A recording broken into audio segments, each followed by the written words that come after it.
Welcome to Inner Mastery, where you get to learn the secrets within you and how to get life to build you up rather than break you down. And in today's episode, this is actually the kickstart of a book club that we're doing. So over the years, I've done many book clubs. We have done works like The Power of Now, The Power of Intention by Wayne Dyer, The Untethered Soul by Michael Singer. And all of these are to help with spiritual development, to help support you in your awakening, to understand the inner world, to transform your inner world. And each of these books can start to kind of shed some light, crack the door open a little bit more into this space. All of the authors look at it in a different way. They bring different perspectives. And I, of course, as we do the book clubs, bring my own perspective, the experiences I've had, the practices that I use to continue to connect with these teachings, and the core truths that are there for all of us. So today we are starting A New Earth by Eckhart Tolle, and we're going to be jumping into chapter 1. This is a conversation that I have live. If you ever want to catch us live, I do it through Facebook and Instagram at 12 p.m. Eastern Time every single Monday.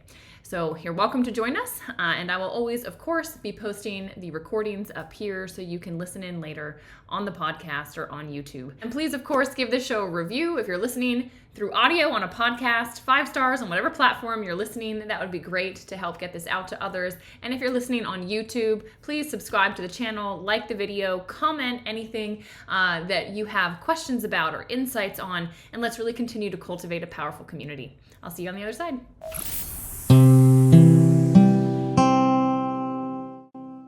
Hey there, Danielle Matthews here. I am coming to you live from Florida, and if you're new to my content, I help people on a healing journey. I guide them physically, mentally, emotionally, and spiritually, and today is Monday, so this is part of the spiritual evolution, how to help you with your mind, with your emotions, and also to access that space beyond it. That is the spiritual development, and we are doing that through book club. So we've been doing book club now for, a year and a half. And we've gone through some great works, but we're coming back to another work by Eckhart Tolle. We read The Power of Now before, and this time we're reading A New Earth, Awakening to Your Life's Purpose. This is a good one. If you are joining me live, let me know when you get here. Hopefully we're good on all platforms. And hey, Charlotte, good to see you. So with this book, we bit off a lot. These are big chapters. Good morning, Karen. And I just wanted to share, I had this book, it's been sitting on my bookshelf, and my mom gave it to me, and it was so funny. She went to she's joining us on book club, and she went to purchase the book, and she said, Danielle, because she didn't date this note to me. Hey, Kevin. And she wrote this back in 2008. We know because that was the last time she purchased this book. Amazon told her. And so better late than never. I did not read it back in 2008. I was in college in 2008, and I don't think I was ready. Kind of like what's mentioned here in the first chapter is there is an awakening, a shifting, a flowering of consciousness. I just love the way that he put that happening on our planet. Some people are ready for it, some people are not. I would say if you're part of this book club, very likely it is because you've already started to have that awakening, that shift, that questioning, going, hey, this isn't working. The way that we're doing things isn't working. Sorry, I had a phone call coming in. Bodhi had surgery last week, and that was the vet calling. I guess I will call them back. I'm sure they're just checking on him. He's doing great. I'm telling you what, redox has been amazing. I've been spraying the incision site with the liquid and rubbing the gel around it. No bruising. He's totally fine. He's happy. He's not even trying to lick it. It's not bothering him at all. So, side note on that. So chapter 1, the flowering of consciousness. I love how he kind of kicked this off, where he sort of set the stage of, look, the evolution of life on this planet has kind of gone in incremental stair steps. And then all of a sudden, sometimes there's this huge shift, like a plant, like the greenery behind me, all of a sudden giving birth to a flower. And he talks about, he kind of sets the landscape by saying, imagine way back, 114 million years ago, when the first flower appeared. And it very likely did not last long, right? And had to deal with a lot of different things from the environment. But eventually, things got to the point where it wasn't just one plant or 2 plants, but every plant was able to make this shift in evolution and to flower. can you imagine just how that obviously changed the landscape of everything? But also what he talks about is that there's something like ethereal. There is something magnetic. There is something about flowers that draw you in. And he talks about how it's not just plants to flowers, but also this shift that has happened. Say, like, I have this this geode here that just looks like a rock, right? I mean, it looks like nothing. And the shift in consciousness, the transcendence from being just a rock to something more, has also happened here, where it's happened with this, and it's due to pressure, due to the right circumstances, this has become a crystal.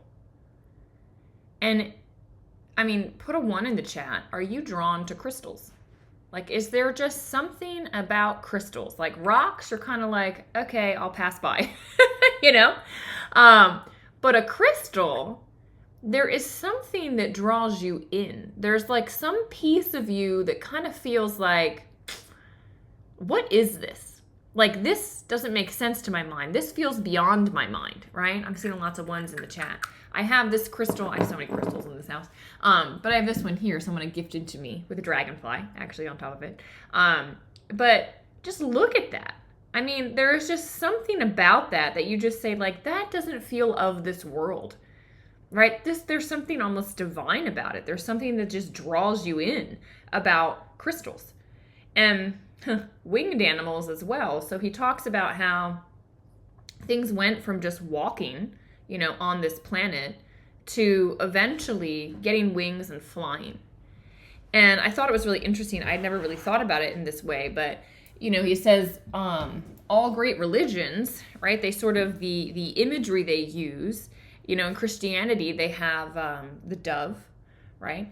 In Buddhism they have the lotus that has a jewel in the middle of it. And he was like talking about how they were all kind of getting at this essence and pointing to these aspects that here on earth have been able to evolve to touch this more spiritual side, to touch the ethereal, to actually access those things. There's something about it that draws us all in. And he says, you know, it doesn't matter if you're not even conscious. Like some of us, and I would say those of you that are probably in this book club, particularly because it's like high level, you know, you've already probably started to evolve in this way. But he says, you know, even people that aren't, you're drawn to it. Even the hardest people, something happens to their heart when they see a puppy or a little kitten or a newborn baby or a newborn lamb or whatever. Why? Because those things have not, they're still coming almost straight from this source. They're still more connected to that divinity, that thing that creates everything, than they are to this material world. They haven't been here long enough. And so their light is strong. The light of the source, the light of the divine, the light of the quantum field, whatever you want to call it. Like, it is strong in them. And so it breaks through. And even if you're not consciously aware, there's something in you that just melts around a newborn baby. Like, there's just something that you just go, oh, and you just get drawn right in because its essence is still so pure. And this is the same with crystals. This is the same with flowers, right? Like, flowers draw us all in, and they have for a long time. So he kind of sets the stage, and I had to take notes, like, outside of the book. This book, I think I could have, like, underlined every single aspect of this book. I was like, whoa, whoa, whoa, whoa. I think I read this chapter, like, 3 times. But he starts talking about how this evolutionary jump has occurred. And he sort of sets the stage for, you know, the purpose of this book being that he believes humanity is reaching the point where it has to make an evolutionary jump. Basically, that things have gotten to the point where the ego has taken over so much and is playing out. The fear, the greed, the power struggles are playing out so much that we've gotten to the point where we have abused one another as humans, but also animals and the planet so much that we are going to cause our own extinction, or, I mean, hello, nuclear war, or we are going to evolve. And so he's talking about what would it take to have this leap in consciousness for us as humans to go from this egoic mind to the crystal, to be able to actually reflect the truth of who we are. That's really like the setup of this book. So, if you don't have the book and you're joining us, I recommend getting the book to read, but also I'll do my best to kind of summarize, discuss, like go deep into this stuff throughout book club. So I want to ask you guys, because I think it was a good question that he put forward. And that question is, do you think humanity is ready for a transformation in consciousness? And I would just, yes or no. Like, do you think humanity is ready for a transformation in consciousness? I think this is an interesting question to ponder. And Charlotte says yes. She believes that humanity is ready. It's like we want humanity to be ready, but are they ready? I don't know, right? It's a big question to ask. And, he also puts forth the question, can human beings lose the density of their conditioned mind structures and become like crystals, like those precious stones, transparent to the light of consciousness? Guys, the truth is this light is in you. It's in me, right? This is already inside of you, all of us. I'll put it up close here too so you can see. There is like your essence, the same thing you were born with. It's sitting inside of you, but the ego mind has put all of these layers over top of it to the point that we can't even access it, and it is hardened in, and it's like the ego has taken over so much. But the truth is those layers can be removed. There are ways to just come and access this space and to have that transformation. Lynn says, I'm unsure, but I believe there is a big movement in that direction now. Yeah, and it's so interesting because he's talking back in 2008 how like things are shifting and things are happening on a global scale and like, the shift is coming. And I'm reading it now going, oh, this feels more relevant now than ever with just the state of the world. So, there is a gravitational pull towards materiality, towards the things of the ego mind, towards keeping the ego in place. But there have been, like we've had the first flowers, like there were flowers at the beginning, but the collective didn't like start to bloom. He points out Jesus as being one of these first flowers that humanity wasn't quite ready for, but the teachings still exist. Buddha was one of these first flowers, right? Showing us the way, showing us what's possible, making us look differently at ourselves and ask different questions. But he points out that, we weren't ready for it. And so actually, interestingly, a lot of these teachings from the Buddha, from Jesus, from these religions that have been around for a long, long time, they weren't even understood by the original disciples that followed. It was like they weren't able to grasp it. And so these spiritual texts and books, etc., have actually done the opposite, where they have been taken over by the ego, which is kind of fascinating. But, we can recognize that the ego has done this. I wanted to read, basically he says there's two dysfunctions that all of these religions point to, all of these great thinkers point to. And he says, essentially, the first part of the truth that is at the core of all of these great thinkers, of all of these evolved minds, of all of these evolved spirits, the first truth that he talks about is the realization that the normal state of mind, this is on page 8, the normal state of mind of most human beings contains a strong element of what we might call dysfunction or even madness. And he points out, so Hinduism, right, caused this the Maya. They say Maya means the veil or the delusion. And they say the mind is Maya. The mind is the veil. The mind is the illusion. And if you've taken Inner Management Mastery, I talk about this because I think Eastern philosophies cut to the core faster than anything else I've ever seen, because they also give you practices to do. And that's what mastery was sort of formed around, is these more Eastern philosophies. But so we talk about how if everything is the wave and everything is the ocean and we come to form in the wave, right? We as humans are a wave experiencing this life. But the truth of us is that we are the water, like we are the ocean. We can't be separate from it. We're made from it. It's within us. But in order to come into form, there are layers of densification, right? Matter, energy can't be created or destroyed. Matter is just densified energy. And so the undulation into a wave, it starts, and they say you have the bliss body that starts, which is the first Maya, the first sheath that comes over, this first veil of illusion from the source nature that we are to this human being that we are. So we have the bliss body, and then you have the wisdom body, and it's densifying more, and then you have the mental body, and then you have the energy body, and then you have the physical body that we all see when we look in the mirror. And so it's really fascinating that, what Hinduism says, and then we'll talk about Buddhism and Christianity, the truth that they're getting at is saying the normal state is an illusion, right? We have forgotten that we are more. We have come into this form as a wave, and we're so distracted with everything outside of the ocean that we forgot that we actually come from the ocean and we are it. So that's how Hinduism puts it. Now, Buddhism calls it, I don't know if I'm pronouncing this right, but they call it dukkha, which is like this suffering. They say the human mind in its normal state generates this, and it can be translated as suffering, unsatisfactoriness, or just plain misery. And wherever you go, dukkha will follow. I'm sorry if I'm saying it wrong.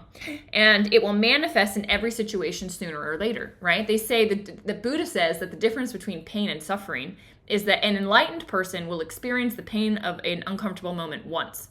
But everyone else that doesn't evolve, dukkha. Thank you, Mom. So dukkha means this suffering that happens because of the mind.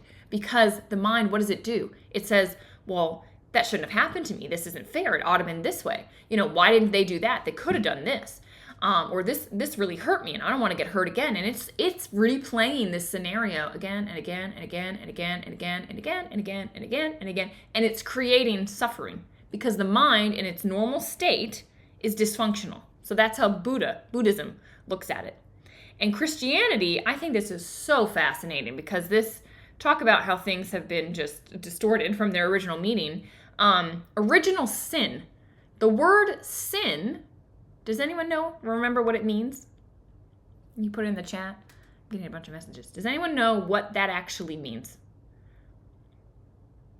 So sin means to miss the mark. So original sin is pointing towards how we have missed the mark of who we truly are, and we have gotten identified. There you go, Kevin. And we have gotten identified with who we are not, right? So to sin means to miss the point of human existence. It means to live unskillfully, blindly, and thus suffer and cause suffering. And so that's how Christianity is pointing to it. It's saying we're missing the mark. We are getting distracted by things that are not us. We are causing our own suffering because we don't realize that we are more. How cool is that, right? That all of these things are getting at the same core truth, which is to say, we are more than our mind. We can transcend the mind. And when we do, we access a potential that is like this. It is a quantum leap from a rock to a crystal. And we can do the same. And humanity is at the precipice of doing it. So what an amazing time to be alive, right? Cheers to us for deciding to be born now.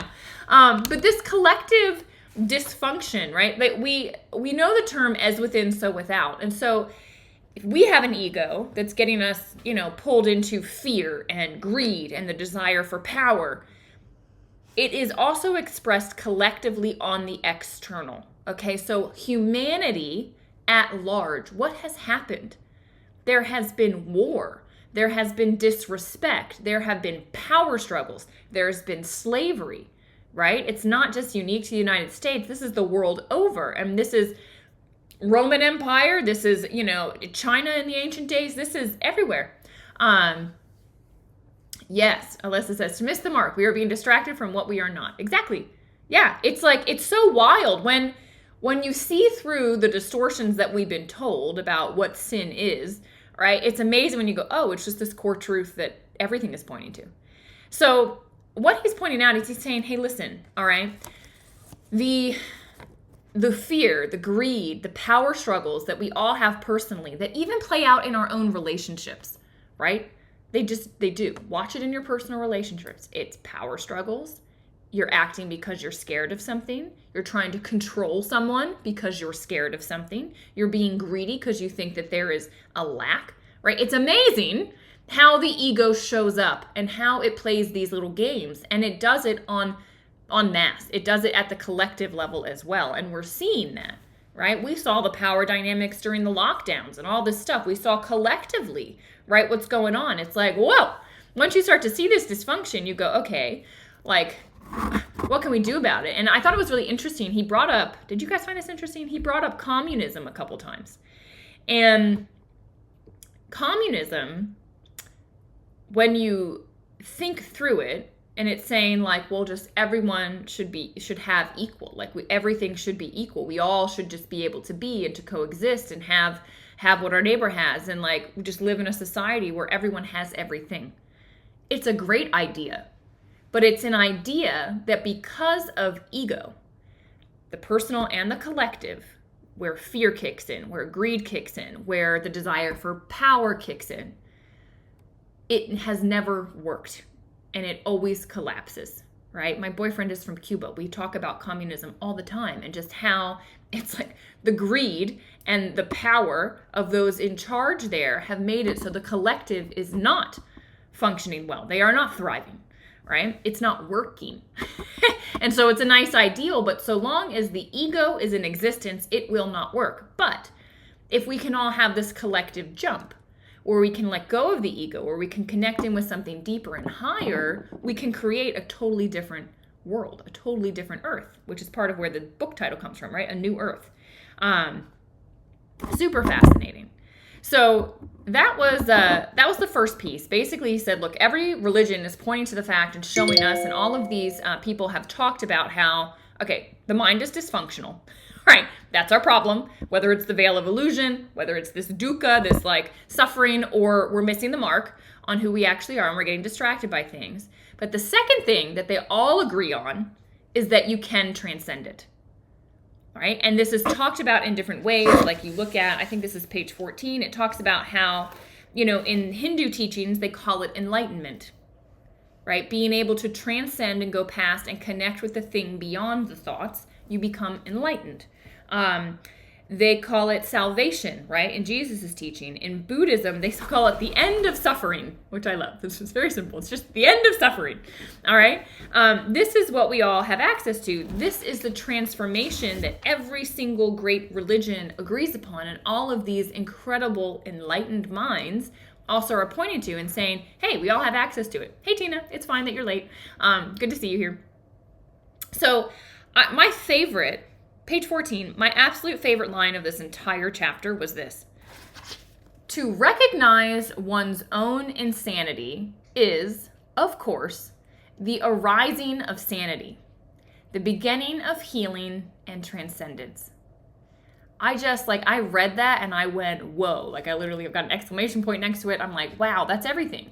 Once you recognize that the mind is insane, that the mind is not helpful, that the mind is not serving you, that is when you start to become sane. You have to first see it in order to overcome it. And then you start to heal. And then you learn how to transcend. This was the exact experience I had after my car accident. I realized that my mind was making me miserable. When my doctor told me, this is your new normal, you're stuck with this, this is the rest of your life, part of me said, no way, I'm going to physically get better. But I realized in that moment, like, okay, the physical stuff might linger for a little while, but the mental, emotional stuff that's making me like suicidal and not wanting to be here and having panic attacks, like that's not helpful and that's internal. Like I should be able to control that. Like this mind is making me miserable. Can I stop it? And that was when this awakening started for me. So for me, it was a lot of suffering. It was a lot of loss that caused me to go, I am insane.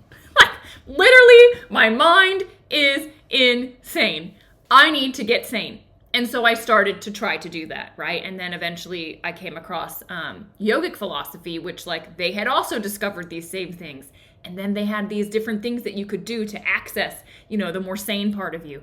And it blew my mind. It blew everything away. So I'm curious because all of you are here because you've had some inkling of awakening. What was it that did it for you? Was it some loss of health, loss of a loved one, some amount of suffering? Was it coming across a spiritual teacher? Or spiritual teachings, or having an experience that made you go, there's more. When I was a kid, I was always attracted, you can ask my mom, I was always attracted to to rocks and to crystals. Like, I just collected them. I would also collect leaves and feathers. There was just something to me, like, feathers are so incredible, right? Like, this is a being that has learned how to fly. It has wings.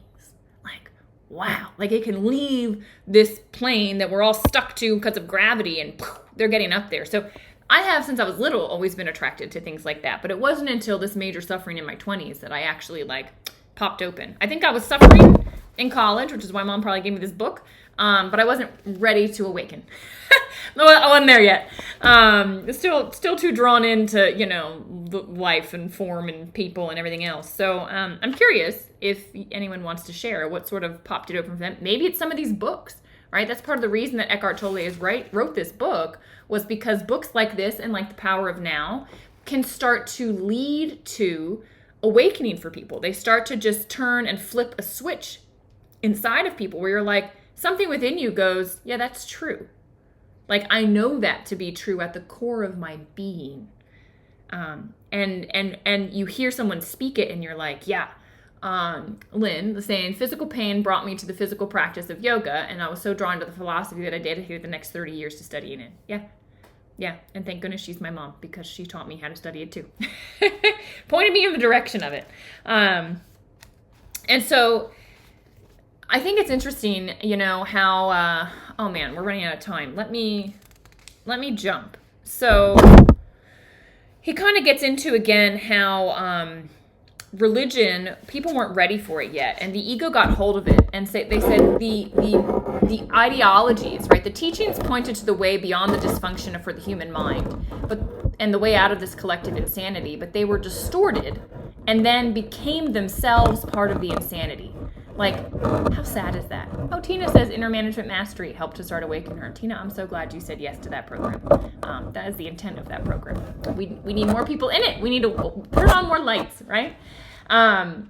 So it's so interesting that these teachings that were supposed to, these first flowers that were supposed to start waking people up, actually were so misunderstood and distorted that they became part of the insanity. Isn't that wild? They became ideologies, belief systems, so people could identify with them and use them to enhance their false sense of self, right? If the ego is involved, if thought is involved, it's a problem. And beliefs are thoughts. So through them, they could make themselves right and others wrong. And then they started to go after the non-believers, right? Cause wars and do just atrocities in the name of religion. I mean, it's just so wild that it got so bastardized. But that's what happened, and that's just what it is. But what's interesting is that every religion, I didn't know this, he sort of pointed out on page 16, like Gnosticism and mysticism that evolved in Christianity, and Sufism in the Islamic religion, and Hasidism in Kabbalah in Judaism. I didn't realize that these were all sort of offshoots that were trying to get back to the core, the essence of going, hey, actually it's all about inner transformation.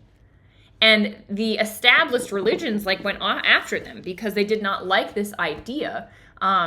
They were teaching and emphasized the realization that you are more. So interesting, right? And if you get to the core of these texts, it's there. But if you're not in some way, shape, or form enlightened, you will miss what the core text is saying, right? If you're not awakened in some way, you'll miss it. So super interesting. And he just kind of, towards the end of the chapter, he's getting into the difference between religion and spirituality, which I think is nuanced and important to understand, where, religion is usually based on beliefs. And he says the more you make your thoughts or beliefs into your identity, the more you're actually cutting off yourself from the spiritual dimension within yourself. So the more identified you get with doctrine, with just you have to believe, with the mind stuff, you're actually severing off. You're putting layers of distortion over top of your crystal, right? Over top of your light. And so what spirituality is this transformation in consciousness. Spirituality is more so really it's pointing to, how you interact with yourself, react to yourself, relate to yourself. Spirituality is more of an inner shift. And when you shift internally your consciousness, the more of us that do that, it's like we create a powerful momentum so that the collective can also shift. That's what's so beautiful. So it's like Is humanity ready to shift? Which is the question I asked you at the beginning. I would actually put forth to you, are you ready to shift? Because it is not until each and every single one of us decides to give up the ego, to let go of all of the thoughts and the intrinsic beliefs that have just been put inside of us because of society, because of all of these things. Are you ready to let go of it? Are you ready to step into your light? Because if more of us are showing up like this, it will attract more people in. More people will go, you're not suffering. What are you doing? You're happy all the time. How is that possible? And they will start to ask. And once you shift you and you start transcending and you start to go through this massive leap in evolution, right? A quantum leap in evolution, then we create the momentum for others. All right. So how can we do this? Well, you do it within yourself. This is why, as Tina pointed out, mastery, inner management mastery has helped her do it. This is why I put the program together, because it's like I've watched myself over the last 9-10 years go, well, 12 really, it was because of the accident, start to have these realizations that the mind is not helpful and that we need to go beyond it. And now I've found practices to help me do that. And I found things that I can exercise with and do on a daily basis to liberate myself from it. And when you're in that liberated state, you can create. You can create in business. You can create in your personal relationships. You can create in a much different way. It's way, way powerful. So I thought it was hopeful that he pointed out. I'm going to leave on this note because it's a hopeful note. He says that, what page was it on? I don't remember the page, but he basically says that the ego is destined to fail. And he points out how as the collective starts to awaken and there's this momentum, and it's unique now because spirituality is happening outside of religion, right? It's not like the Kabbalah. It's not like all these things that were happening within certain religions. Now people outside of religion are waking up and saying there's more, and there is a movement outside of organized religion, so it's unstoppable. All right? But as that is awakening, right, the polarity is that these institutions, these doctrines, these people that have power, that like the way they can control, are getting entrenched more, and they're digging in. But the reality is, he talks about how communism in Soviet Russia, how it looked impermeable, and then all of a sudden it collapsed. And it only took a few years and it was gone, completely dissolved, and something very different came out. And he's saying we're going to start to see these things that seem impervious just start to literally implode from within. If you're paying attention to the political landscape right now, we're watching things come to light, truths be put out there that are causing things to start to implode from within, right? It's fascinating. It's going to feel chaotic, but from chaos comes clarity, right? It's like these things have to break down in order to break through. Like a diamond has to go through intense amount of pressure before it makes the transformation into a diamond. It's the same thing that we're collectively going through.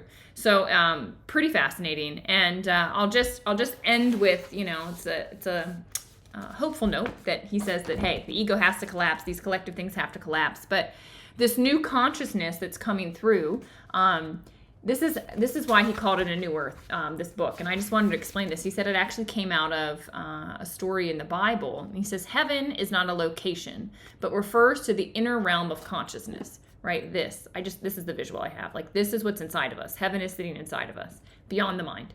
And he says earth is the outer manifestation of form, which is always a reflection of the inner. So to create a new earth, this external reflection, we have to have the inner transformation. When we transform internally, we will make the new earth. He says a new heaven is the emergence of a transformed state of human consciousness, a thing that all of us can do. And a new earth is a reflection of that physical realm. All right? Since human life and human consciousness are intrinsically one with the life of the planet, as the old consciousness dissolves, there are bound to be synchronistic geographic and climatic natural upheavals in many parts of the planet, some of which we're already witnessing now. So don't get freaked out about the shifts that are happening on the collective, the shifts that are happening in the natural world. It's all part of it. Like, things have to dissolve in order for this to be reborn. And the same thing will happen for you. So you might not relate to friends, family, the things that you used to. as much anymore. You might watch the news and go, I can't even, this just looks like distorted information coming at me now. Like I can't unsee it now that I've seen it.